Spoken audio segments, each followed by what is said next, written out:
मेरा नाम वृंदा शेखावत है और रैंक 20 आई है मेरी 24 वाले अटेम्प्ट में। और ये मेरा सेकंड अटेम्प्ट था। फर्स्ट अटेम्प्ट 23 वाला था जिसमें 572 रैंक थी मेरी। और मैं B10 बैच से थी, फाउंडेशन बैच की स्टूडेंट रही हूँ मैं, जो 2021 में स्टार्ट हुआ था। तो ये मेरे बारे में। मेरा नाम हरीश राजपुरोहित है। मैं अजमेर की किशनगढ़ तहसील से बिलोंग करता हूँ और मैंने इस बार 17th रैंक हासिल की है और ये मैम की तरह ही मेरा सेकंड अटेम्प्ट था। फर्स्ट अटेम्प्ट में मेरी 488 रैंक थी, जिसके अंतर्गत मुझे कॉर्पोरेट इंस्पेक्टर का पद मिला था, तो उसी में मैं भी अंडर ट्रेनी हूँ। और बाकी जैसे बैच एजुकेशनल बैकग्राउंड में मेरा BSc कंप्यूटर साइंस था। उसके बाद फिर मैंने कोचिंग के साथ में MA non collegiate in history भी परस्यू कर लिया था। ये है एक ब्रीफ बैकग्राउंड।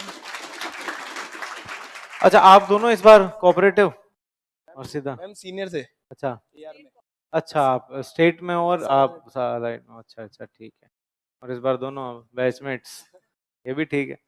हाँ, तो B10 और B15 बैच भी लगभग 5 महीने का फर्क होगा बैच में, मतलब ऐसे होता है ना। अच्छा, PCM 4 पता नहीं। हाँ, उसके बाद फिर B के बाद PCM C सीरीज, फिर PCM सीरीज। अच्छा, वहां लगती थी STC में आपकी क्लास? तो रिलायंस में थी क्या? अच्छा, PCM 7 8 9 वहीं घुमाया नवीन जी ने आपको। हाँ, 2 4 ट्रांसफर तो किए होंगे इधर उधर। फिर इधर प्री के टाइम सर यहाँ पे किया था, बैच अच्छा, मर्ज करके। हाँ। फिर मेंस के टाइम वहाँ पे अच्छा, 2021 में। हाँ। हाँ, वो नवीन जी ये तो सबको एहसास दिला ही देते हैं कि बिल्डिंगें तो सारी देख लें बच्चे कम से कम, ताकि पता रहे कि इस क्लासरूम में लाइटिंग की व्यवस्था कैसी है, कि बोर्ड वोर्ड के कैसा दिखता है, तो ये सब। बाकी आपको कुछ स्पेसिफिक पूछना हो तो पूछ लो भाई। है कि जीवन में तुम्हें तो वैसे ही मोक्ष मिला हुआ है कि हमारे कोई ज्यादा दिक्कत नहीं है। हैं? कुछ तो मन में आ रहा होगा कि यही कि ओहो टॉपर ऐसे दिखते हैं। देखो, मेन चीज तो यही है कि भाई उस लाइन से इस लाइन में आना तो इजी लग रहा हो, इधर से इधर आ गए, बट वो जर्नी ठीक ठाक लंबी रही है आप दोनों की। हाँ, पूछ लो, मन में आ रहा है वो पूछो, देखे पूछो।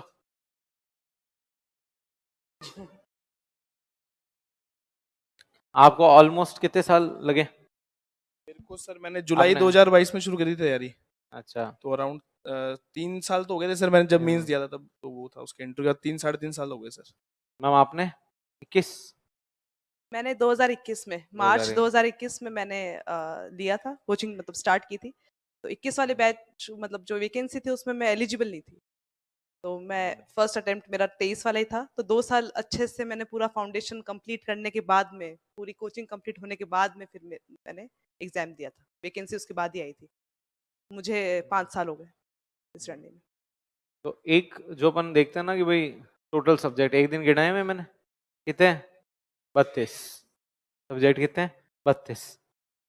नहीं, कई बार क्या होता है भूल जाते हैं। तो अब वो बहुत ऑब्वियस नहीं मैम, क्योंकि इस बैच को मैंने मतलब इनिशियल F15 जब था तो मैंने पढ़ाया था, तो इनकी क्लास भरी हुई रहती थी। उसके बाद प्री आया तो तितर बितर हो गए बहुत सारे, और बहुत कम बच्चे ये। तो इम्पोर्टेंट चीज इस जर्नी की ये है कि इस जर्नी को कंप्लीट करना जरूरी है। ज्यादातर अब आपकी क्लासेस में भी यही हो गया होगा, लास्ट में आते आते बहुत कम लोग आते हैं। बहुत कम।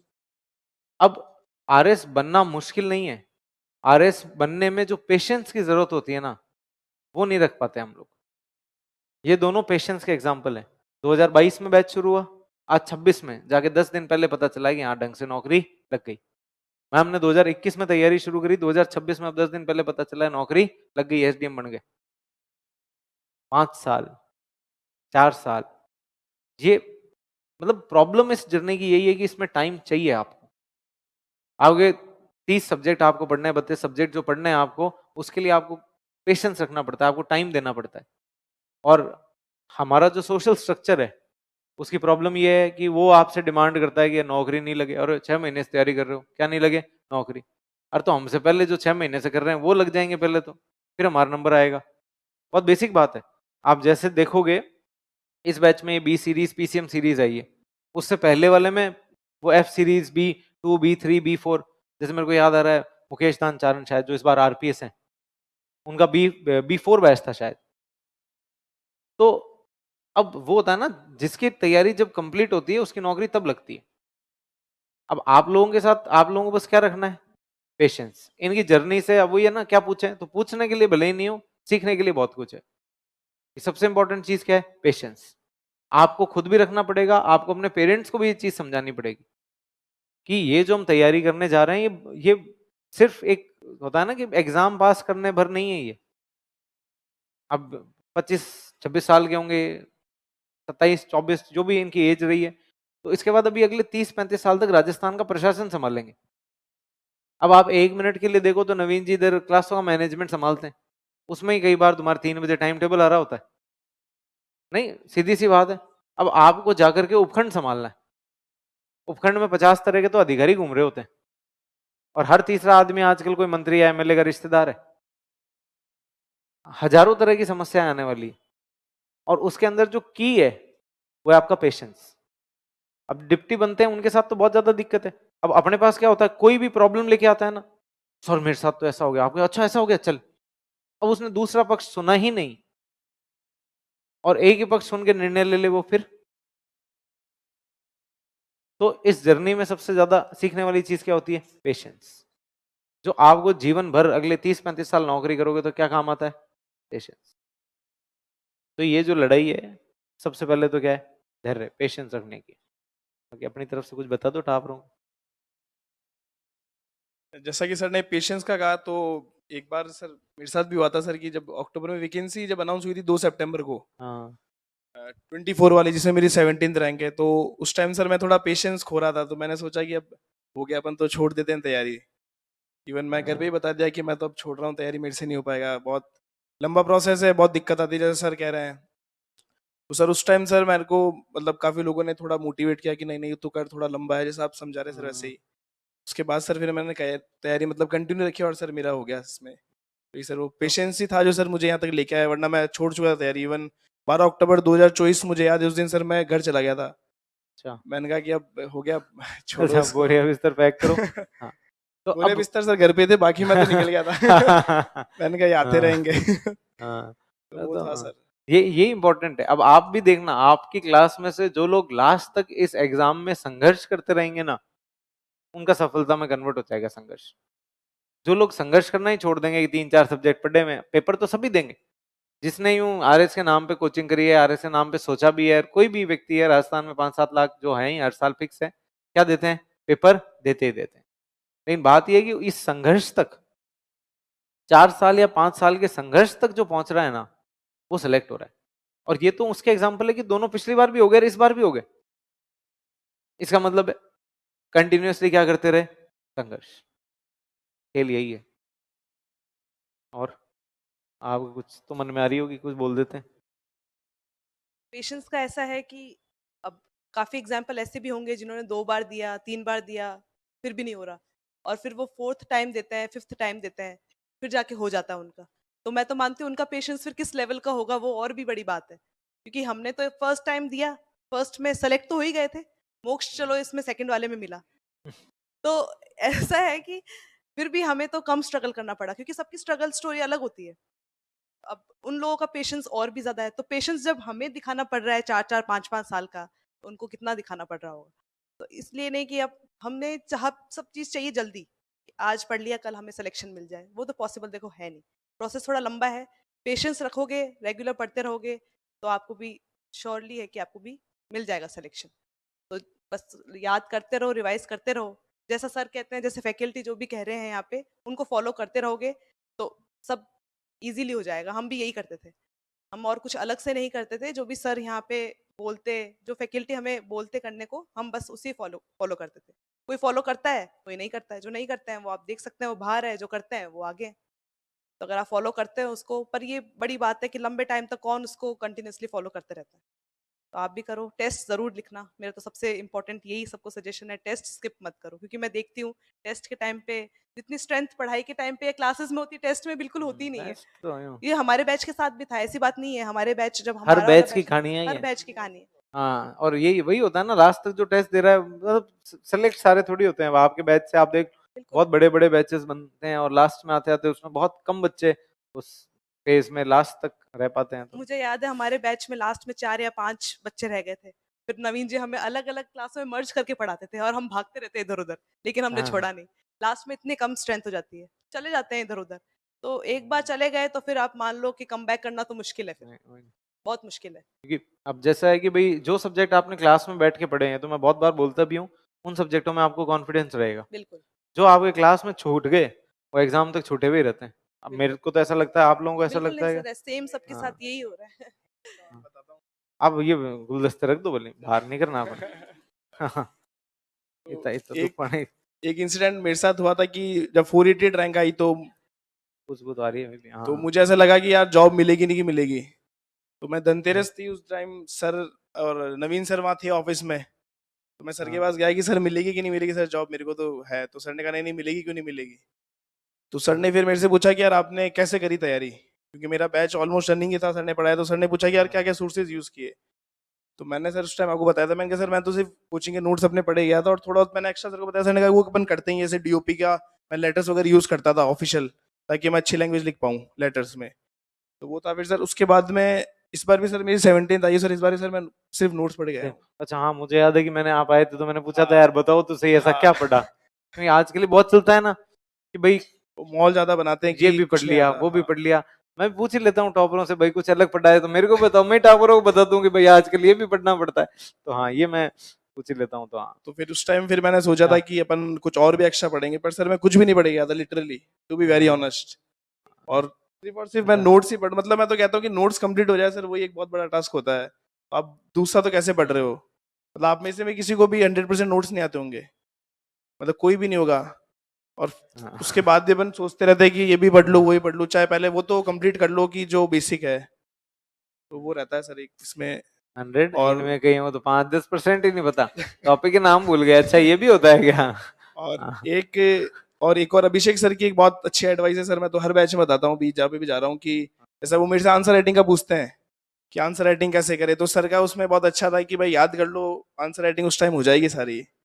तो वो बेस्ट हाँ, फिलोसफी है सर, मतलब वही है कि आप नोट्स याद कर लो, उसके बाद अगर आप आंसर राइटिंग करो तो समझ में आता है। वरना नोट्स याद नहीं है, अपन फिर उसमें कर रहे हैं कि मैं पहले कंक्लूजन कैसे लिखूं या फिर इंट्रोडक्शन कैसे करूं, तो वो अपन कर ही नहीं पाते। तो उसमें सर की एडवाइस बेस्ट थी और वो बहुत काम आई कि भाई नोट्स अपन याद कर ले तो अपन लिख तो वहां पे लेंगे, क्योंकि वहां पे ऐसा होता है कि अपन को याद ही नहीं आता। 100% सर याद कर जाते हैं, 7 लाइन याद आती है सर 10 में से। हाँ। तो उस टाइम वो आंसर राइटिंग, मतलब वो यूजफुल है जरूर, बट वो एक पॉइंट के बाद में है जब आपको नोट्स अच्छे से याद हो चुके हैं। तो वो एक सर रहा था सर आपका, मतलब वो एडवाइस तो बहुत काम आई। मतलब अरे काफी लोग ऐसे उसमें परेशान हो रहे थे मेंस के टाइम के, आंसर राइटिंग तो कर ही नहीं रहे। और हाँ। मैं तो, मेरा फोकस एक ही था, मेरे को तो नोट्स याद करना है, आंसर राइटिंग वहां पे हो जाएगी। तो वो सर हो भी गई। अरे इनको लगा मैंने तारीफ करने बुलाया है। ऐसा नहीं है। हाँ अरे नहीं नहीं देखो, नहीं। ये तो मेरा फिक्स है। मुझे तो खुद ऐसा लगता है यार, मैं बोर्ड पे आके कुछ लिखता हूँ तो वो कब लिख पाता हूँ, जब याद है। अब याद ही नहीं हो तो मैं फ्लो चार्ट बनाता रहूं भले ही। कितने मांडने मांडो, कुछ होने वाला नहीं है। ये बहुत बेसिक चीज है, क्योंकि मुझे देखो, ये मेरा पर्सनल ओपिनियन है कि आंसर राइटिंग सीखने जैसा, या मतलब मुझे कभी समझ में नहीं आया। ठीक है, मैंने यूपीएससी के अटेम्प्ट दे लिए, मेंस लिख लिया, ऑप्शनल लिख लिया, लेकिन ये आंसर राइटिंग मतलब जो मिथ चलता है ना, ये मुझे बिल्कुल समझ में नहीं आया। क्योंकि मुझे जो आता था वो मैं लिख के आता था, जो मुझे नहीं आता था वो मैं नहीं लिख पाता था। अब उसमें तो क्या ही आंसर राइटिंग करे। अब सीधी सी बात है, जो टॉपिक आपने पढ़ रखा है वो आप लिखोगे, जो आपको याद है वो आप लिखोगे, जो याद ही नहीं है उसमें क्या एनालाइज करोगे। बस सीधी सी गणित यही है। और मतलब ये अच्छी बात है कि आप इस चीज को एक्सेप्ट करते हो। और आंसर राइटिंग, या उस समय कहते हैं ना वो वैसे कर लो वैसे कर लो, वो कब होता है जब आपको कुछ चीज याद है, वो चीज आपने टेस्ट सीरीज में लिखी है, और लिखने के बाद उसको आप एनालाइज करते हो कि अरे यार इसको मैं इस तरीके से भी लिख सकता था। जैसे अपने स्कूल में मैथ्स में होता था ना कि कोई टीचर ने क्वेश्चन दिया, उसने किसी एक तरीके से सॉल्व कर दिया, उसके बाद में वो उसका क्या बताता था, दूसरा तरीका। लेकिन एक तरीका तो आना चाहिए जिससे उसको क्या किया जा सके, सॉल्व। उसके बाद में आपकी अगर इतनी पकड़ है तो आप उसके क्या बदल सकते हो, तरीके। लेकिन वो कंटेंट या वो नॉलेज तो आपको लेना ही पड़ेगा, तब आप क्या बदल पाओगे, तरीके। अब मुझे अच्छी बात अब यही लगी कि एटलीस्ट इन्होंने इसको रिकॉग्नाइज किया। बाकी टॉपर्स जब आते हैं तो वो बात करते हैं आंसर राइटिंग करनी चाहिए, कि आप जितने आंसर लिखोगे आपके ज्ञान वर्धन हो जाएगा। वो इसलिए कर पाते हैं क्योंकि वो ये भूल जाते हैं कि इनको कुछ आता नहीं है। सही बात बता रहा हूं, जब यहाँ पे जो टॉपर बैठा है ना वही क्योंकि उसको नोट्स याद है तभी वो सेलेक्ट हुआ है, तो वो उस स्टेज में बात कर रहा होता है कि भाई मेरे को तो नोट्स याद है, मेरा अच्छा कैसे हुआ कि मैंने खूब सारे आंसर प्रैक्टिस किए। अब टॉपर तो बोलते हैं कि क्या प्रैक्टिस करो, आंसर, फिर टॉपर जाके वो किताबें लाते हैं और क्या लिखना शुरू करते हैं, आंसर, उनको याद कुछ है नहीं। तो ये मेरे को अच्छा लगा कि भाई एटलीस्ट बताया तो सही, पहले क्या करो, याद, फिर उसको लिख लो अपने हिसाब से, 50 तरीके से लिखो, एक ही चीज को लिखने के 50 तरीके। और पूछो, अरे बुलंद आवाज है तुम्हारी, रोज डाउट ऐसे पूछ लेते हो तुम, पूछो देख।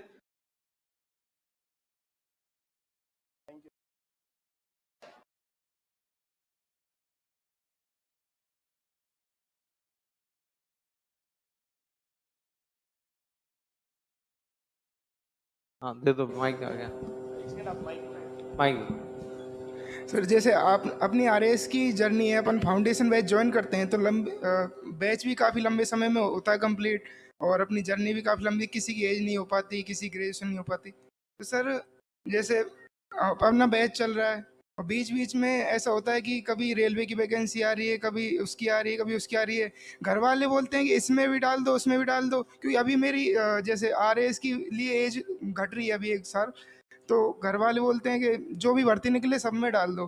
तो बीच बीच में जैसे उनके एग्जाम आते हैं तो एक प्रेशर बनता है कि तैयारी आरएएस की कर रहे हैं, और उसमें नहीं हुआ तो सब जगह से ये बोला जाएगा कि तैयारी क्या कर रहे हो, इसमें इतने मार्क्स भी नहीं आए आपके, और मतलब खुद पे भी एक दबाव होता है, पेरेंट्स इस चीज़ को समझ नहीं पाते। और सर खुद में जैसे हम क्लासेज में पढ़ते हैं और जो अपने फाउंडेशन बैच में जो भी पढ़ते हैं उस हिसाब से हम वो मतलब जितना अपने को याद है उसे एग्जाम देते हैं, तो हमको ये फील होता है कि मैं थोड़ा जैसे इन पे ध्यान दे लेता तो मेरा इसमें ही हो जाता, क्योंकि मेरे को जो चीज़ याद है उसे मैं अच्छी तरीके से उन्हें एग्जाम में भी करके आता हूँ, फिर गिल्टी भी फील होती है। तो मेरा ये पूछना है कि हमें ये भटकाव से मतलब कैसे बच के निकले, या कैसे इस तरह मतलब भावना पहुंच गई। हाँ मैं समझ गया, वैसे सर आंसर दे देंगे फिर मैं भी बता दूंगा। मैं देता हूँ इसका आंसर। देखो सबसे बेसिक प्रॉब्लम, घर वालों को तो देखो कोचिंग में डालते हर तीसरे दिन पूछने की आदत होती है नौकरी कब लगेगी। ये आपके साथ नहीं है, यूनिवर्सल है, सबके घर वाले ये पूछते हैं, 3-4 महीने हुए नहीं और तो नौकरी नहीं लगी और कितना पड़ेगा, ये बेसिक है। दूसरी चीज क्या होती है कि हर एग्जाम का तरीका अलग है। अब अपने क्या है, अपने राष्ट्रपति पढ़ लिया, ठीक है, प्रेसिडेंट पढ़ लिया, एलडीसी में प्रेसिडेंट आ रहा है, पटवारी में भी आ रहा है, रेलवे में भी आ रहा है और आरएस में भी आ रहा है। प्रेसिडेंट को पढ़ने का और एग्जाम में पूछने का तरीका सबका अलग अलग है। रेलवे वाला पूछेगा जाकिर हुसैन मरे किस दिन थे, सीधी सी बात है, वो फैक्चुअल डेटा पूछता है एकदम, वो अपन ने पढ़ा ही नहीं है। तो आप पहली बात तो ये आप खुद कन्विंस हो कि भाई मैं जो तैयारी कर रहा हूं, एक बार मेरी तैयारी कंप्लीट हो उसके बाद मैं कोई एग्जाम दूंगा और उसमें सिलेक्शन लूंगा, ठीक है। पहले आप खुद ही कन्विंस नहीं होते हो, आपको क्या लगता है, मैंने, आप सिलेबस देखते हो किसी भी एग्जाम का, लगता है अरे ये तो मेरे को आता है, ये तो मेरे पढ़ा हुआ है, मैं ये पेपर निकाल सकता हूं, और आप क्या करते हो, उस पेपर की तरफ बढ़ने लग जाते हो। अब उस पेपर की तरफ बढ़ने लगते हो तो आपका महीना भर खराब हो जाता है, महीना भर खराब होता है, और साल में आप 4 पेपर दे लो ना ऐसे, तो 4 महीने गए। तो आप खुद देख लो आपके कितने सब्जेक्ट डूबते हैं उस चक्कर में। तो ये तैयारी पूरी नहीं होती है। इनिशियली क्या करना होता है कि आपको इस तैयारी का 70-80% सिलेबस कंप्लीट करना है। 70-80% सिलेबस कंप्लीट होगा और उस दौरान या उससे पहले आपको खुद को और अपने पेरेंट्स को कन्विंस करना पड़ेगा कि आपने मुझे 18-19 साल पाल लिया है, साल भर और पाल लो। मतलब बेसिक बात है ये, पहले आप खुद कन्विंस हो इस बात से। अपने में से ज्यादातर की चिंता ये होती है यार मैं घर वालों से पैसे ले रहा हूं और मेरे घर वाले इतने सक्षम नहीं है कि मेरे को क्या दे सकें, पैसे। तो आप ये सोचो कि उन्होंने आपको इतने साल खाना खिलाया है, आपकी जरूरतों को पूरा किया है, वो 1-1.5 साल और कर देंगे। आप उस हड़बड़ी में क्या करते हो, वो 1-1.5 साल निकालने की, बचाने की बजाय आप कहीं के नहीं रहते हो। तो आपको ये पहले खुद समझना पड़ेगा, फिर अपने घर वालों को इस बात के लिए कन्विंस करना पड़ेगा कि एक बार मेरी क्या पूरी हो जाना हो तो तैयारी। मैं सही बताऊं, मैं इसका भुगत भोगी हूं, इसलिए मैं आज यहां खड़ा हूं, नहीं तो मेरा कब का यूपीएससी निकल चुका होता। मैंने यूपीएससी में ऑप्शनल लिया सिविल इंजीनियरिंग। क्यों ऑप्शनल लिया सिविल इंजीनियरिंग? क्योंकि मुझे लगता था इससे मैं बाकी सारे इंजीनियरिंग के एग्जाम्स भी दे दूंगा। मैंने यूपीएससी का इंजीनियरिंग सर्विसेज दिया था और सिविल सर्विसेज भी दे रहा हूं। लेता कोई यही एंथ्रो, हिंदी लिटरेचर के ऐसा कोई सब्जेक्ट, खत्म हो जाता 2 महीने में, और नंबर कम से कम 250 तो आ जाते, सिलेक्शन हो जाता। मेरे कभी 200 नंबर नहीं आए ऑप्शनल में। क्यों? एक तरफ मैं पूरे इंजीनियरिंग सर्विसेज पढ़ रहा हूं, एक तरफ मैं पूरी सिविल सर्विसेज वाला जीएस पढ़ रहा हूं, 2 नावों की सवारी। प्री हुआ, मेंस हुआ, वापस प्री हुआ, मेंस हुआ, उस साइकिल में घूमते रह गए। उस लूप से थोड़े दिन बाहर आके सोचा पढ़ लेते हैं, और तो फिर ऐसा ही चला गया। ये आपके साथ नहीं, दुनिया के हर मिडिल क्लास बच्चे के साथ प्रॉब्लम होती है कि उसको लगता है मैं ये पेपर भी दे लूं और मैं ये पेपर भी दे लूं। तो इसके लिए घर वालों को और उनको समझाने से पहले किसको समझाना पड़ेगा? खुद को, कि खुद इस बात से कन्विंस हो जाओ कि जब तक मेरे सब्जेक्ट पूरे नहीं हो जाते, मेरा सिलेबस पूरा नहीं हो जाता, मैं पेपर नहीं दूंगा। अब आप नवनीत सर का एग्जाम्पल देखो। नवनीत सर पढ़ लिए एक बार, 87 थर्ड रैंक, पटवारी में 49 रैंक है उनकी। वीडियो टॉपर, रैंक 1 जो वीडियो का है, वो पीसीएम 6 का स्टूडेंट है, उसकी 1000 के आसपास रैंक आई है आरएस। अब क्या हुआ, उसकी तैयारी पूरी हो गई, उसने ऑब्जेक्टिव वाला पोर्शन बहुत तगड़ा कर लिया, वीडियो में रैंक 1 ले आया, आरएस में रह गया। तो लेकिन उसने एक लेवल ऑफ तैयारी पूरी करी, उसके बाद में क्या देने शुरू किए? पेपर। ऐसी 23वीं रैंक है सहदेव, उसकी पटवारी में 42वीं रैंक है। एक अपना स्टूडेंट है, अपने कंटेंट में भी है, मैंने सर्वे में भी उससे प्रूफ रीड कराई थी, उसकी 700 रैंक आई आरएस, पटवारी बना हुआ है, उदयपुर में लग गया। तो लेकिन ये सब कब होता है? एक बार तैयारी पूरी होने के बाद। आपने पॉलिटी पूरी पढ़ ली, हिस्ट्री, ज्योग्राफी, आपके जो सिलेबस का पार्ट है, साल 1.5 साल में आप ठीक ठाक पढ़ लेते हो। उसके बाद में क्या होता है, जो भी एग्जाम आपको देने की इच्छा हो रही है, अगर आरएस की वैकेंसी नहीं आई है तो आप उसका सिलेबस लो, उसके कुछ जो फैक्चुअल डेटा या कुछ चीजें अलग है, उनको फिर आप इजीली पढ़ पाओगे। होगा क्या, आप उसको पढ़ने जा रहे हो, ये पढ़ नहीं पाए, बर्बाद हो जाओगे दोनों से। तो फर्स्ट प्रायोरिटी पे क्या होना चाहिए? आपको आपके आरएस का सिलेबस कंप्लीट करना है। और दूसरी चीज ये कि पहला अटेम्प्ट तो सीधा आरएस का ही देना है। फर्स्ट अटेम्प्ट आरएस दे दिया, जो रिजल्ट रहा उसके बाद में देना कोई पेपर। शुरुआत क्या होगी? शुरुआत दोगे पटवारी से, उस लूप में उलझ जाओगे पटवारी के। पटवारी दोगे, वीडियो दोगे, कोई एलडीसी दोगे, इन सब में चक्कर में चल जाओगे। ये सब पेपर कब देने के होते हैं? जब आपका आरएस की संभावना क्या होती जा रही है? कम। अभी तक तो आपने एक अटेम्प्ट ही नहीं दिया, आपने तलाश ही नहीं करी अपनी संभावनाएं, उससे पहले ही आप रेलवे, बिल्कुल नहीं। मैंने तो खुद ये तो पेपर नहीं दिए कभी, यूपीएससी बस। उसके बाद में भी ऑप्शन देखेंगे तब जाता है वो, ठीक है? तो प्लीज इस चीज को ध्यान रखना।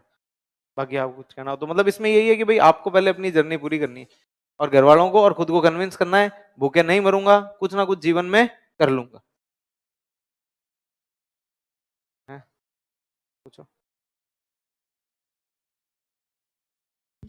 Both of you did a exponential jump, 550 approx से फिर एकदम से 20 rank 17. What did you did for that? कि मेंस ज़्यादा आपने वो चेंजेस क्या आए हैं, या इंटरव्यू में क्या चेंजेस आए हैं, और कॉन्फिडेंस लेवल में क्या चेंजेस आए, और उससे फिर आपका इंटरव्यू के अंदर आंसर देने के जो टेम्परामेंट है वो क्या रहा?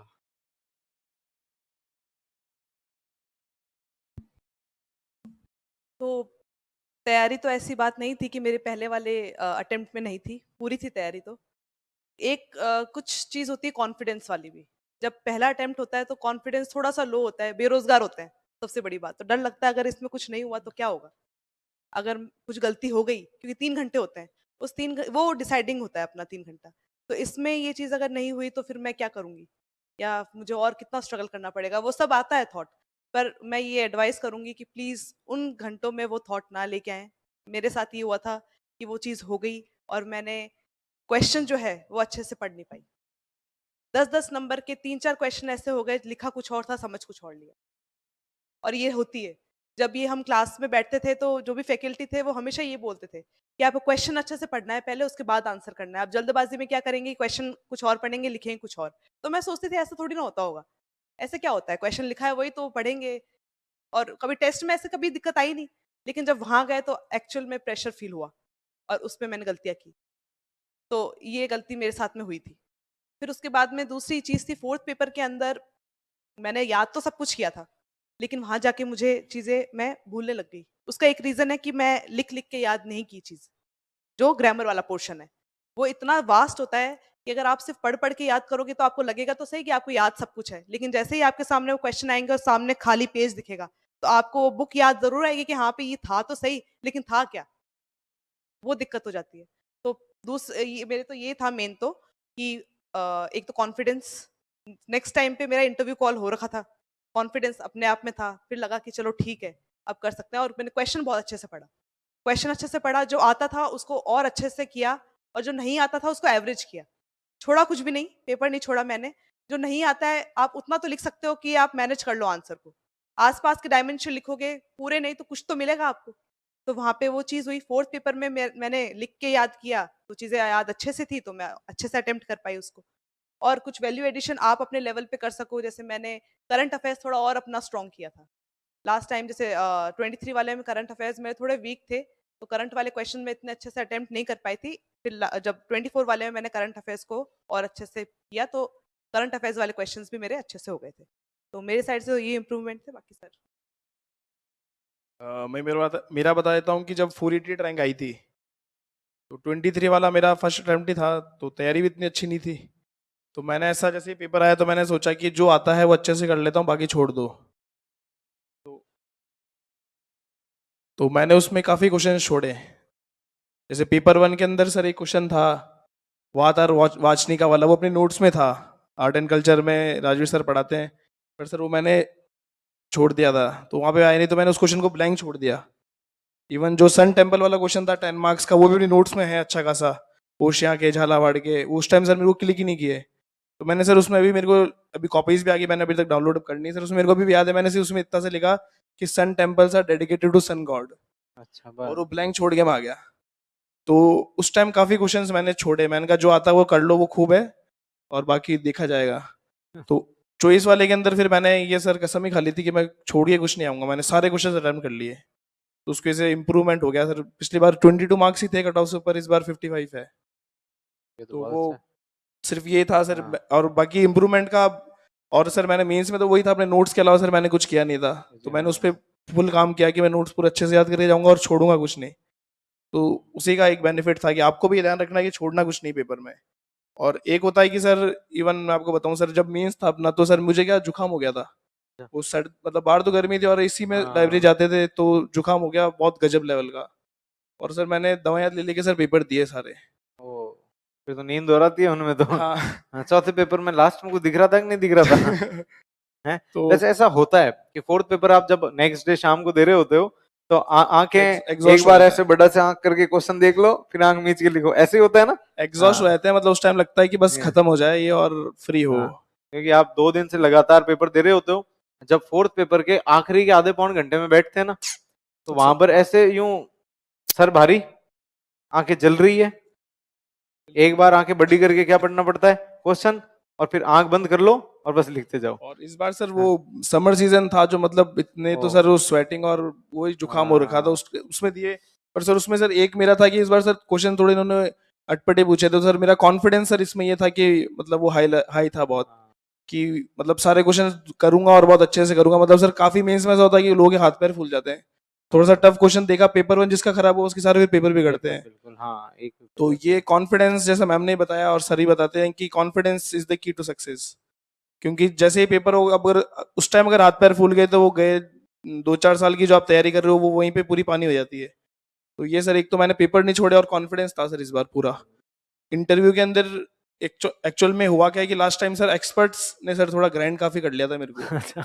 उन्होंने काफी आउट ऑफ सिलेबस क्वेश्चंस पूछे, तो उसमें से उन्होंने 44 मार्क्स ही दिए थे। अच्छा। क्योंकि लास्ट टाइम मेरा डॉक्टर अशोक कलवार सर का बोर्ड था, और इस बार भी सर उन्हीं का बोर्ड था। अच्छा। इस बार सर 57 है, और उसका सर मैं सर ये मानता हूँ कि वो संयोग ही ऐसा था कि सर एक्सपर्ट्स काफी सर वो आ गए थे अच्छे, तो उन्होंने सर जो मोस्टली क्वेश्चन पूछे सारे सर नोट्स में से थे, अच्छा मतलब ये इतना सहयोग हुआ कि हाँ, सर जैसे उन्होंने पॉलिटी के अंदर पूछा जुडिशियल एक्टिविज्म क्या होता है, जुडिशियल ओवररीच क्या होती है, कहते हैं हाँ, जुडिशियल रिव्यू क्या होता है, इनका ये तो डिफरेंसेस पूछा, हाँ, एक्टिविज्म ओवररीच और ये सीधे सीधे हैं। और इवन सर उसके अंदर एक एक्सपर्ट ने जैसे मैंने जुडिशियल एक्टिविज्म ओवररीच बताया तो वो बोले कि नहीं नहीं ये तो गलत है, अच्छा तो वो कॉन्फिडेंस चेक कर रहे थे कि भाई क्या रिप्लाई करते हैं आगे। हाँ, और इकोनॉमिक्स के अंदर से उन्होंने पूछा कि आरबीआई की फंक्शंस क्या है, वो सीधा सीधा नोट्स में है 8-10 पॉइंट। हाँ उसी तरह मॉनेटरी पॉलिसी होती है उसको अपन कैसे, वो क्या काम करती है, क्या फंक्शंस रहते हैं, तो पूरी सर जैसे मेरा बैकग्राउंड कंप्यूटर साइंस है, मैं नोट्स पढ़ गया था लास्ट टाइम भी और इस टाइम भी, सारे क्वेश्चन सर उसमें मैच हो गए टोटल, मतलब कुछ भी उन्होंने, मतलब क्योंकि एक्सपर्ट्स है वो भी कोई सब्जेक्ट एक्सपर्ट्स तो है नहीं, हाँ उनको बेसिक्स आता है, वो मेंस का तो उनके पास सिलेबस रहता है हाँ उसी हाँ, में से। वो कलवाड़ साहब और वो 2-3 तो हैं बस जो बस सिलेबस साइड में रखते हैं हाँ और वो एक एक पॉइंट बस उठा उठा के पूछते रहते हैं, सेम वो यही सेम करते हैं उन्होंने इंटरव्यू में, यही और क्या। किया। टेक वाले का सर मैं पढ़ गया था, मेरे को पता था पूछेंगे, वो सेम उन्होंने वही पूछा और वो सर इंटरव्यू अच्छा चला गया और उन्होंने मार्क्स सर इंप्रूव हो गए। तो ये तो होता ही है, तो ये था कॉन्फिडेंस का खेल है। देखो और एक फैक्टर और है, संयोग, और हाँ वो तो सर वो देखो वो, लेकिन वो काम आता है मेहनत के बाद, जब आप छोड़ दो, वो लिस्ट जब बन रही है वो उस मोड के लिए होता है कि उसमें आप कहाँ आओगे, तो वो चीजें तो होती है। आपको कुछ पूछना था, माइक देना था।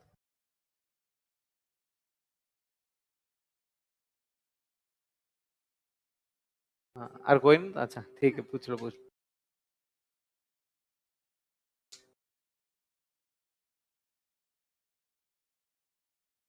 हाँ एलडीसी, बस हाँ, ये वही है ना, देखो घर वालों के कहने से फॉर्म भर दो और उससे अपना कॉन्फिडेंस डाउन मत करो, क्योंकि आप अब 2-3 महीने उसके लिए पढ़ोगे तो आपकी आरएस वाली चीजें जाएगी और ना वो हो पाएगा, वो हो ही नहीं पाएगा। जब आप डेडिकेटेडली उसके लिए तैयारी नहीं कर रहे हो तो वो कैसे होगा, फिर कहाँ की आरएस की तैयारी। क्यों किसी का फर्स्ट बार में क्यों नहीं होता, ये दोनों फर्स्ट बार के एग्जाम्पल है, आरएस नहीं बने कोऑपरेटिव में तो थे ही, ये कुछ नहीं है तो क्यों लग जाए छोटी जॉब।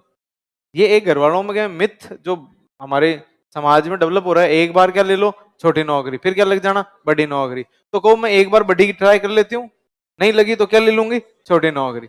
अब घर वालों को ऐसे कन्विंस करना शुरू करो, एक पेपर तो देने दो, उसमें नहीं हो फिर देखेंगे। अब पहले ही आप उधर भेज रहे हो मुझे, जबकि उसकी वजह से मेरा कितना टाइम वेस्ट होगा। मतलब अब आप पर है कि आप घर वालों को कैसे कन्विंस करते हो। हाँ हाँ, वो उनके उनको बोला करो कि आप हमारे एक मार्ट साहब है उनके पास आ जाओ। हाँ अब आपके घर वालों को किसी को ऐसे लगे ना तो आप मेरे पास भेज देना उनको, मैं कन्विंस कर दूंगा, या तो मैं कन्विंस हो जाऊंगा या मैं उनको कर दूंगा। यही होगा, इतना लोड नहीं ले, देखो घर वाले सब, मैं देखो एक चीज क्या है कि आप लोग यूं मेरे से कैसी बात कर लेते हो, क्यों, क्योंकि मैं आपको एग्जाम्पल वो देता हूं जो आपके साथ घटित हो रखा है, और जो आपके साथ घटित हो रखा है वही मेरे साथ हो रखा है। हमारी जो मिडिल क्लास सोसाइटी है उसमें हर घर की कहानी सेम है, सबके एग्जाम्पल सेम है। अब मैं जैसे देता हूं भाई, पैसे कहां पड़े होंगे, फ्रिज के कपड़े के नीचे, तो वो सबके घरों में, ऐसा कोई अपवाद नहीं है। ठीक है, घर वाले कहीं जा रहे हैं तो चाबी पायदान के नीचे ही रख के जाएंगे, और या पड़ोसियों से बनती है तो पड़ोसियों को दे देंगे, नहीं बनती है तो पायदान के नीचे, वो हर घर की है। तो कुछ चीजें जो है वो कॉमन है, आप मम्मी आपको जावन लेने के लिए भेजेगी तो भेजेगी, और आप पड़ोसी घर जाओगे या आपने जो घर देख रखा है आप उस घर जाओगे, तो इसमें कोई दो राय नहीं है। तो ये सबके साथ होता है। ठीक है, तो ये जो हमारी सोसाइटी है उसका माइंडसेट ही ऐसा है, बस ये है कि अपन उस माइंडसेट में थोड़ा ठीक ठाक रहें और जैसे तैसे मैनेज करके अपना काम निकाल लें, उसको आपने को देखना है। और सर फर्स्ट, हेलो सर, सबसे पहले आपको दोनों को कॉन्ग्रेचुलेशन। और मेरा क्वेश्चन ये है कि सर जैसे ये लंबी जर्नी है 5-6 साल की, आवाज़ आ रही है सर? थोड़ा जोर से बोलो। हेलो हेलो हाँ हाँ, आ रही बोलो, अरे आप तो बोलो, आ रही आवाज आ रही है। सर जैसे 5-6 साल की जर्नी है तो एक चीज़ रहती है डिस्ट्रैक्शन, सोशल मीडिया या फिर किसी और के थ्रू, तो 5 साल में बोर्डम हो जाता है, फ्रस्ट्रेट हो जाता है इंसान। तो सर आप उसको कैसे बैलेंस किया, ये सब चीज़ कैसे टैकल किया? और एक फोमो भी होता है कि बाकी लोग आगे चले गए, तो अपना कुछ नहीं हो रहा, आगे क्या होगा, तो उस चीज़ को आप कैसे टैकल किए? आपने फोमो वाला बताया तो सर मैं इसमें बताना चाहूंगा कि सर मैंने पहले 11 12 12th में सर जेई की तैयारी करी थी, तो वहाँ पे सर मेरी रैंक आई थी जेईई मेंस में 1,64,000। अच्छा 84 परसेंटाइल थी, उसको कन्वर्ट करते तो वो लॉन्ग रैंक थी। तो मैं जिसकी तैयारी कर रहा था आईआईटी के लिए, एडवांस के लिए, मैं सर उसके लिए भी क्वालिफाई नहीं कर पाया था। हाँ, तो वहाँ विफल हो गए। तो फिर मुझे, फिर मेरे सारे सर दोस्त थे सारे मोस्टली एनआईटीज या फिर आईआईटीज में थे। तो मैं फिर इधर तैयारी हाँ। करने आ गया, मैंने बीएससी कर ली। मैंने कहा छोड़ो उस फील्ड को, वहाँ पे तो अपना होगा नहीं। तो मैं इधर जैसा आप बता रहे थे फॉर्म वाला, तो फिर मैं जैसे ही यहाँ सर तैयारी शुरू करी, साल भर हुआ मेरा, 3 साल था, मैं 1 साल पहले आ गया। साल भर तैयारी हुई, जब वो पीक कर रहा था तैयारी, और उसी दौरान सर उनके प्लेसमेंट्स होने शुरू हुए। तो किसी का 19 लाख का, किसी का इवन 55 होता लैक्स ही के है। भी थे अरे मेरे एप्पल तो वगैरह में। मैं बताता हूँ, मैं क्लास में पढ़ता था, हम क्लास में सेम क्लास में थे। AIR 18 लाया था राहुल, IIT बॉम्बे CS। तो सोचो मुझे, और क्लास में उसके मेरे से नंबर कम आते थे, तो सोचो कितना बुरा लगता था। ठीक है, तो ये तो, और आगे एक ये मैं, जैसे आपने बोला ना आगे चले गए, आगे कहाँ चले गए, आगे कुछ नहीं है। और जीवन में सक्सेस किसी को भी कभी भी मिल सकती है। चलो मैं एक बात बताता हूँ इसमें आपको, कि मैं यूं कर रहा था, जब मैं 23 वाला, जब मैं आपके मेंस था ना, 23 वाले मेंस से जस्ट पहले, मेंस का बैच मैंने शुरू किया था 10 अक्टूबर को। ठीक है, प्रीलिम्स आपका 1 अक्टूबर को प्रीलिम्स था, 10 अक्टूबर को अपने यहाँ मेंस का बैच शुरू हुआ। वो बैच मैं शुरू करने आया था पहले दिन। ठीक है, IR पढ़ाई थी मैंने उसमें। अब उसमें मैंने IR पढ़ाई थी, तो उसमें एक नाम तो क्या लूं, एक व्यक्ति बैठे थे और वो बैंक मैनेजर थे, और वो नीचे आए थे मेरे पास, इसी बिल्डिंग की बात है, इसी में क्लास थी। नीचे आए और उन्होंने मुझसे पूछा कि 2-3 दिन की क्लास के बाद, कि सर मैं बैंक में हूँ और तैयारी वैयारी ऐसे वैसे। मेरा स्कूल फ्रेंड, मेरा पड़ोसी, ठीक है, स्कूलिंग हमारी साथ में हुई है। उसके बाद में कॉलेज के बाद उसने कुछ नहीं किया, बैंक का पेपर दिया, नौकरी लग गई, और मैं तो अपने एडवेंचरों में चल रहा था। ठीक है, नौकरी लग गई, उसकी शादी हो गई, घर बार बस गया उसका। मेरे घर वाले रोज एक ही ताना, क्या कर रहा है तू, है, मतलब होता है ना, फिर वो अपने अपने मारवाड़ी में संज्ञा देते हैं कि जोगार ना जोगार, जो भी वो हिसाब किताब, कि भाई वो देख, मतलब वो कितना आगे चला गया, बैंक में मैनेजर बन गया, ये हो गया वो हो गया, और अपने चल रहा है। और उस दिन जब वो मेरे पास आया, तो फिर मुझे पूछता कि सर कैसे तैयारी करूं, ये वो टिप्स दे रहा था जो भी है। उसके बाद में फिर मैंने उसकी बैंक का नाम पूछा, तो कह रहे अरे यार मेरे तो वो तो सुमित भी वही है, कि उसके तो ट्रांसफर में दिक्कत हो रही है, बूंदी टेक रखा है, उसको बीकानेर जाना है। तो अरे सर मैं करवा देता हूँ, मैं तो सीनियर हूँ उसका, उसने ऐसी कोई बात नहीं। मैंने कहा आप सीनियर हो उसके? हाँ सर, आप तो बस मेरे को गाइडेंस देते रहो, उसको कोई दिक्कत होगी तो मैं कर दूंगा। उस दिन मैंने शाम को मम्मी को फोन किया, मम्मी आप कहते थे ना सुमित बहुत आगे निकल गया, वो इतना आगे निकल गया कि उसका बॉस मेरे से टिप्स ले रहा है। तो सक्सेस की तो कोई परिभाषा ही नहीं है इस दुनिया में। आप कभी भी किसी भी स्टेज पे क्या हो सकते हो आज के टाइम पे, सक्सेसफुल। तो एक तो दूसरे को देख के तो ये छोड़ ही दो, उसने पता नहीं क्या अचीव कर लिया, कुछ ने, किसी ने कुछ अचीव नहीं किया है। ठीक है, ये मेरे साथ तो खूब हुआ है, मैं तो नौकरी छोड़ के आया था, अच्छा खासा पैकेज था, हालत ये हो गई थी कि मेरे दोस्त आज भी, एक तो मेरा क्लासमेट MIT में प्रोफेसर है USA में, प्रणव प्रदीप, हमारे क्लास का टॉपर था वो। ये जो राहुल सिंघल मैं बता रहा हूँ, ये कैलिफोर्निया में फेसबुक में जॉब करता है। इनके जो, मतलब इंडिया में जो जॉब कर रहे हैं, उनके पैकेज इतने हैं कि IAS को तनख्वाह मिलती है ना, उतना ही टैक्स भरते हैं। कौन जानता है? कोई नहीं। तो सक्सेस की कोई परिभाषा नहीं है। और एक ये जो पेरेंट्स वाला माइंडसेट था ना अपना, उसको छोड़ दो, कि 10वीं में आपके रिश्तेदार के 85% आ गए, तो आपका ऑटोमेटिकली टारगेट कितना बन गया? 86 बनता था। उस माइंडसेट को आपको छोड़ना पड़ेगा। आपको किसको अडॉप्ट करना पड़ेगा? कि मैं अपने पेस से चलूंगा। ये दूसरे आगे निकल गए, ये आपको डिप्रेशन में ला सकता है भाई। इस चीज से क्या करना है? बचना है। मुझे तो पर्सनली ऐसा लगता है। सर आप आंसर करो इसका। तो उस टाइम वही था कि सर मेरे को भी खूब फोमो हुआ, मैंने कहा यार हाँ। अपन कहाँ यहाँ फंसे हुए हैं और ये तो हाँ। मजे कर रहे हैं सारे। और इवन सर मेरे मोस्टली सर मैं किशनगढ़ है, तो वहाँ पर सर क्या मतलब अच्छा है ट्रेड वगैरह का, हाँ, मतलब बिजनेसमैन। एक, हाँ बिजनेसमैन है। तो मेरे सारे जो बचपन के दोस्त थे वो तो बिजनेस में लग गए, हाँ। और सारे 11-12 में दोस्त थे वो वहाँ लग गए पैकेजेस के साथ में अच्छे, और मैं यहाँ रह गया। उस टाइम वो फोमो तो ऑब्वियसली बात है, लगता ही है, बट वो उसमें फिर है कि थोड़ा फिर कर क्या सकते हैं भाई, आपके पास हाँ। ऑप्शन क्या है भाई? या तो आप छोड़ दो तैयारी, आपके पास ऑप्शन थोड़ी ना है कि छोड़ने का, तो नहीं है तो फिर करते रहो। और जैसा आपने सोशल मीडिया का बताया, तो मैंने तो सर व्हाट्सएप तो मैंने डिलीट ही कर दिया था, मैंने कहा कोई काम हाँ, का तो है नहीं। सही है। मैं तो कहता ही हूँ ये बात, ये तो अच्छी बात है भाई। मैंने तो खुद जब यहाँ पे प्रिपरेशन की थी, छोटा सा कीपैड वाला फोन रखता था। सेम मेरे और पास भी इनफैक्ट अभी मैं तो वही बीच था। में भी इंस्टा तो कभी चलाया नहीं। इंस्टा पे तो मैंने आज तक आईडी नहीं बनाई। ठीक है। एक हाँ, मेरी कोई इंस्टा आईडी नहीं है भाई, मैंने आज तक नहीं बनाई, कोई चल रही हो तो सब फेक है, अपना उससे कोई लेना देना नहीं है।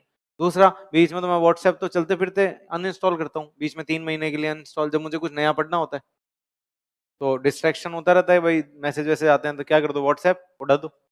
बीच में जैसे इस साल सितंबर से लेकर के, आपका मेंस कब हुआ था अभी? हाँ, जून में हुआ था ना। उसके बाद में कि भाई मुझे खूब सारी चीजें यूं लगा कि नहीं अपडेशन और ये चाहिए मुझे। मैं बताता हूँ ना, एक 1800 पेज की किताब पढ़ी है, उसको मैं पढ़ ही नहीं पा रहा, रोज एक आध पेज पढ़ के छोड़ देता था। मैंने व्हाट्सएप अनइंस्टॉल किया, शाम का टाइम सिर्फ बुक को दिया उसको, आराम से बुक पूरी हो गई। तभी तो अब देख लो ना, क्वालिटी में कुछ भी आ रहा है तो अपन आरपीएससी से आगे हैं। क्यों हटा दिया सब? अगर आपको अचीव करना है तो छोड़ो बढ़ो ना। और मैं आपको बहुत जेन्युइनली बता रहा हूँ कि जो इस फेज ऑफ लाइफ में आपके साथ लोग हैं वो अगले फेज ऑफ लाइफ में नहीं होंगे। अब आप सक्सेसफुल हो गए हो, बचपन के दोस्त कितने आज आपके साथ हैं? कोई नहीं है। आगे अभी वाले दोस्त आगे नहीं होंगे, अब आगे नए लोग मिलेंगे। अब इस क्लास में आपको लगता है ना कि कुछ लोग परमानेंटली साथ है, कोई नहीं है, एक ही नहीं है। स्कूल में अलग लोग थे, यहाँ अलग लोग हैं, आगे की जर्नी में अलग लोग होंगे। तो आप सोशल मीडिया पे कनेक्ट किससे करोगे? किसी से नहीं। अब इनसे सारी दुनिया अपने आप कनेक्ट कर लेगी। अभी जिस दिन अपना सोशल मीडिया अकाउंट बनाएंगे ना, इनके बचपन के दूर के क्लास में स्कूल में देखा हुआ भी होगा ना जिस आदमी ने, वो भी कहेगा मैं इसका दोस्त हूँ, वो अपने आप कनेक्ट करेंगे। तो ये सोशल मीडिया चलाना छोड़ो। हाँ, ये तो ऐसा जैसा भी मैंने इंस्टा पे सर आईडी बनाई थी रिजल्ट के बाद में, हाँ। के बाद में 22 अक्टूबर को। हाँ। तो अभी वो जैसे रील्स वगैरह भी चल ही रहा है सर रिजल्ट के बाद में, तो एक पे 70,000 व्यू आ रहे हैं। जैसा सर कह रहे हैं कि अपने आप कनेक्ट हो जाता है वो, तो छोड़ दो, कोई फर्क पड़ता नहीं। थोड़ा उसमें भी सर फोमो होता है लोगों को कि हम बहुत कुछ मिस कर देंगे, बट मैंने तो कर दिया था वो। और इवन मैं तो लाइब्रेरी भी जाते हैं काफी लोग, तो उसमें रहता है कि सर वो घंटा पर हुआ नहीं कि फोन लेके बाहर पहुंच जाते थे। तो मैं तो फोन भी नहीं लेके जाता लाइब्रेरी, मेरा फोन घर पे रहता था, चाहे किसका ही फोन आए। और होता ऐसा नहीं कि फोन आते भी नहीं है, अपन को लगता है कि कोई इमरजेंसी हो गई तो, क्योंकि अपन इतने इंपॉर्टेंट है भी नहीं किसी की लाइफ में कि कोई कॉल करेगा। बस वो सही लगता ही बात है अपने को कि मेरे पास तो कोई कॉल आया नहीं अभी तक 3.5 हाँ। साल में। तो तो तुम्हारे भी नहीं आएगा, तुम्हें लगता हो घर वालों का आ जाएगा? नहीं तो करते, घर कोई वाले नहीं आज करता। तक तुम्हें कॉल नहीं करेंगे, उनकी कोई परेशानी हो भी गई ना तो तुम्हें तो कॉल नहीं करे। और तुम सुबह का शाम को फोन देखोगे, तुम्हारा कुछ बिगड़ेगा नहीं। हाँ, तो बहुत अच्छी एडवाइस है, इसको कोई फॉलो करे तो न्याली हो जाएगा, 17th रैंक तक तो आ ही जाएगा। और कोई? ये अगर आपको कोई और दूसरा डाउट हो तो नहीं होगा मैनेज। 99% तो सर मैनेज नहीं कर पाते डिस्ट्रैक्शन को, और 1% होता है जो 10 मिनट फोन चला के रख देते हैं। बाकी 99% होता है वो 10 मिनट का, वो 5-6 घंटे होता है। मैंने तो आज तक नहीं देखा सर। मैंने एक था सर मेरे फ्रेंड, वो कर लेता था, बाकी मोस्टली सब ऐसा ही, मैं खुद भी ऐसा ही हूँ। हाँ। तो मेरे लिए ज्यादा अच्छा रहता है कि उसको उसका बंद ही कर सिलेक्शन दो। हो गया क्या? उसका हो गया क्या? वो तो सर अलग फील्ड में है, वो तो ताइवान है। हाँ, तो फिर वो अलग दुनिया है ना उसकी, इधर आरएस वाली दुनिया में कोई नहीं है, ठीक है। हाँ, तो वो मैंने 10 मिनट कर सकता है भाई, उसकी दुनिया अलग है। अभी तुम आरएस की जर्नी में प्रॉब्लम क्या होती है कि 10 मिनट में बहुत पॉसिबिलिटी है कि आप ऐसा कुछ देख लोगे जो 2-3 घंटे तक आपके दिमाग में चलेगा, और फिर वो 2-3 घंटे बर्बाद करेगा, इसलिए अपने देखना ही नहीं है। और पूछो। अब मैनेज मत करो उसको, छोड़ो, कोई कोई फर्क नहीं पड़ता।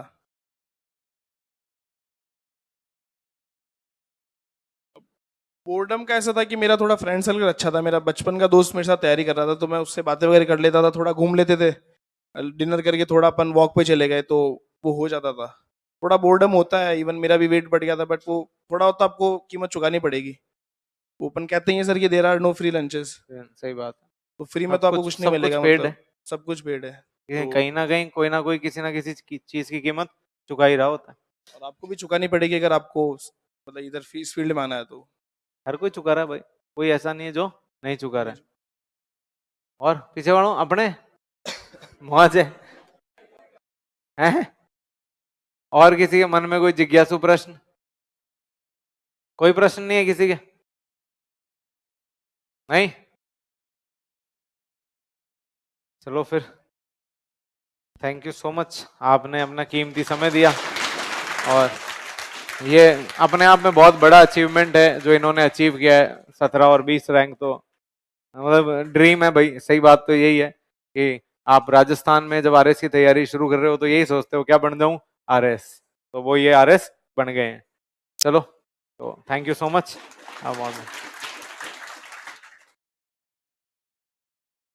हाँ, चलो, थैंक यू।